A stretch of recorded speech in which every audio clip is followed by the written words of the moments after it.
আপনার হাতে থাকা অ্যান্ড্রয়েড স্মার্টফোনের যাবতীয় ইনফরমেশন জাস্ট একটা অ্যাপসের সাহায্যে এক ক্লিকের মাধ্যমে জানতে পারবেন।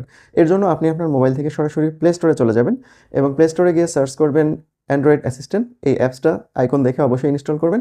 ইনস্টল হয়ে গেলে ওপেন করবেন এবং ওপেন করলেই দেখবেন আপনার সামনে এরকম সুন্দর একটা ইন্টারফেস চলে আসবে এবং এখানে দেখা যাবে আপনার মোবাইলের যাবতীয় ইনফরমেশন। যেমন আমার মোবাইলের টেম্পারেচার কত, র্যাম কত ইউজ হচ্ছে, সিপিইউ কত ইউজ হচ্ছে, ব্যাটারি কত আছে, ফোনের টেম্পারেচার কত, ভোল্ট কত, ইন্টারনাল স্টোরেজ থেকে শুরু করে সব কিছু কিন্তু এখানে দেখা যাচ্ছে। এখান থেকে চাইলে আমার ফোন মেমোরি আমি কিন্তু খালি করতে পারবো খুব সহজেই। এছাড়া নিচের দিকে আমরা যদি যাই তাহলে সিস্টেম ইনফরমেশনের উপর যদি ক্লিক করি তাহলে এখান থেকে দেখতে পারবো আমার ফোনের মডেল, আমার ফোনের যে সিপিইউ ব্যবহার করা হয়েছে অর্থাৎ প্রসেসরের কোর কয়টা রয়েছে এবং কোনটা কী কোর, কত মেগাহার্টজ বা গিগাহার্টজ পর্যন্ত সাপোর্ট করে সব কিছু। নিচের দিকে যদি চাই তাহলে স্ক্রিন ইনফরমেশন দেখতে পাবো, ব্যাটারি লেভেল বা ব্যাটারি স্ট্যাটাস আমরা জানতে পারবো।